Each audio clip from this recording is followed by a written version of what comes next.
Mari kita berdoa dalam nama Bapa dan Putra dan Roh Kudus. Amin.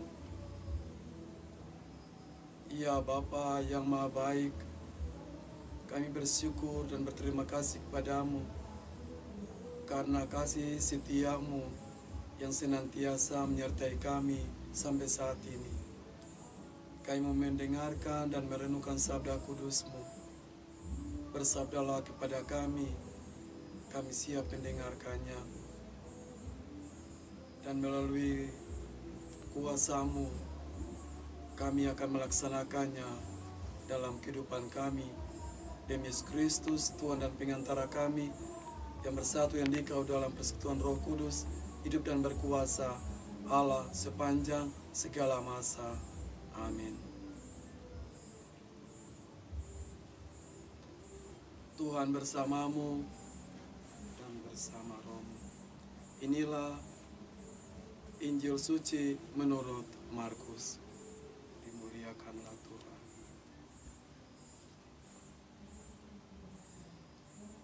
Lalu tibalah Yesus dan murid-muridnya di Yeriko.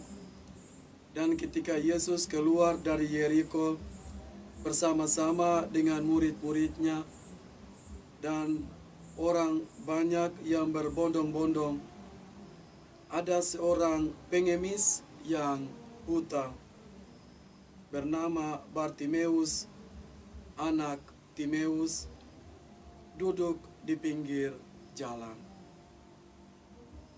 Ketika didengarnya bahwa itu adalah Yesus orang Nazaret, mulailah ia berseru, "Yesus, anak Daud, kasihanilah aku." Banyak orang menegurnya supaya ia diam. Namun semakin keras ia berseru, "Anak Daud, kasihanilah aku." Lalu Yesus berhenti dan berkata, "Panggillah dia." Mereka memanggil orang buta itu dan berkata kepadanya, "Kuatkanlah hatimu, berdirilah, ia memanggil engkau." Lalu ia menanggalkan jubahnya. Ia segera berdiri dan pergi mendapatkan Yesus. Tanya Yesus kepadanya, "Apa yang kau kehendaki supaya aku perbuat bagimu?" Jawab orang buta itu, "Rabuni, supaya aku dapat melihat." Lalu kata Yesus kepadanya, "Pergilah, imanmu telah menyelamatkan engkau." Pada saat itu juga melihatlah ia, lalu ia mengikuti Yesus dalam perjalanannya. Demikianlah sabda Tuhan. Terpujilah Kristus.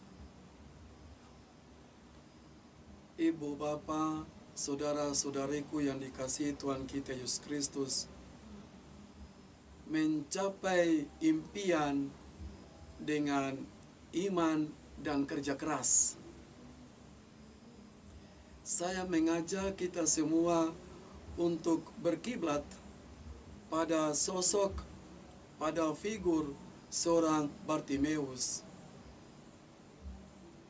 Dalam kehidupan orang Yahudi, mereka yang cacat harus tinggal di luar kampung, di luar kota. Mereka dicap sebagai orang berdosa, sehingga tidak boleh tinggal bersama dengan famili, keluarga, masyarakat sekitarnya. Dia harus dibuang jauh. Maka di luar kota Yeriko, ia merasa senang, ia merasa bangga, gembira. Tapi tidak cukup, dia harus bekerja keras, berjuang untuk bisa mencapai impiannya, berjumpa dengan Tuhan Yesus, memperoleh kesembuhan. Ia fokus hanya kepada Tuhan Yesus saja. Dia percaya.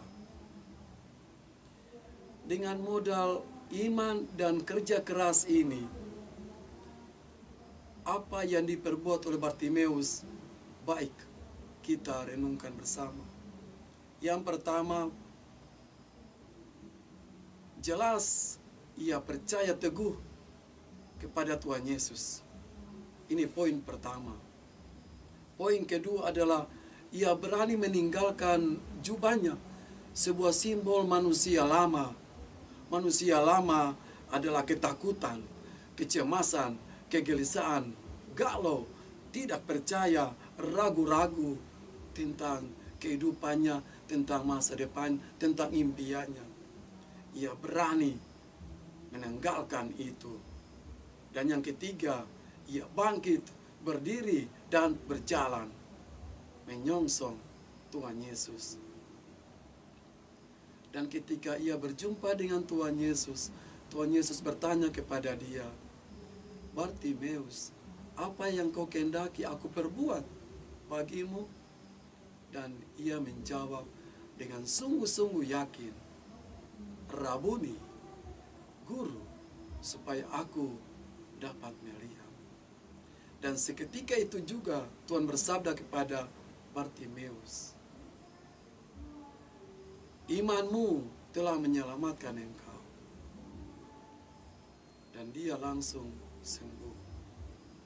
Saudara-saudariku yang dikasihi Tuhan kita Yesus Kristus, peristiwa ini mengingatkan kita juga kepada bacaan pertama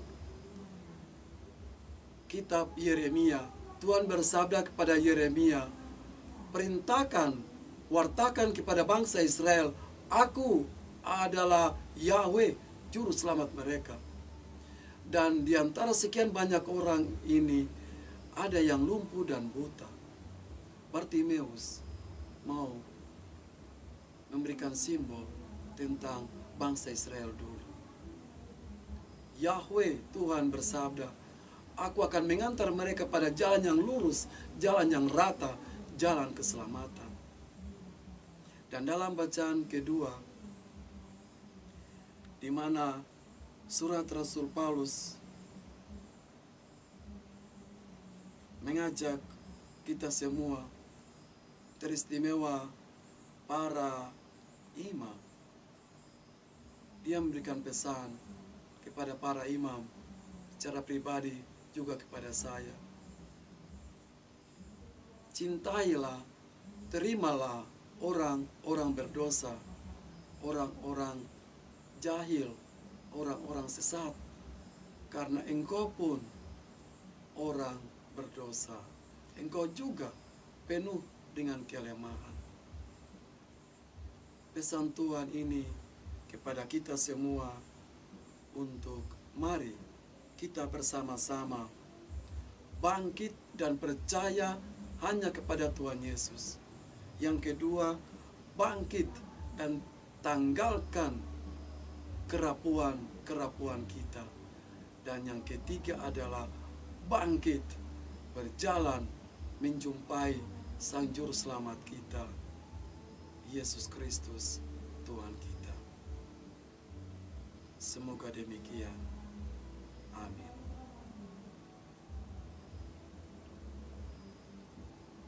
Marilah berdoa. Ya Tuhan, Bapa yang Maha Baik, kami sungguh berterima kasih karena sabda-Mu yang sudah kami dengar dan renungkan bersama-sama. Kuatkanlah kami dengan Roh Kudus-Mu, agar kami tetap setia kepadamu, lebih dalam lagi percaya kepadamu, Yesus Kristus, junjungan Juru Selamat kami dalam kehidupan kami ini. Demi Kristus, Tuhan dan pengantara kami. Amin. Tuhan bersamamu dan bersama roh. Dan kita semua saudara-saudari di mana saja Anda berada, diberkati oleh Allah yang Maha Kuasa, Bapa dan Putra dan Roh Kudus.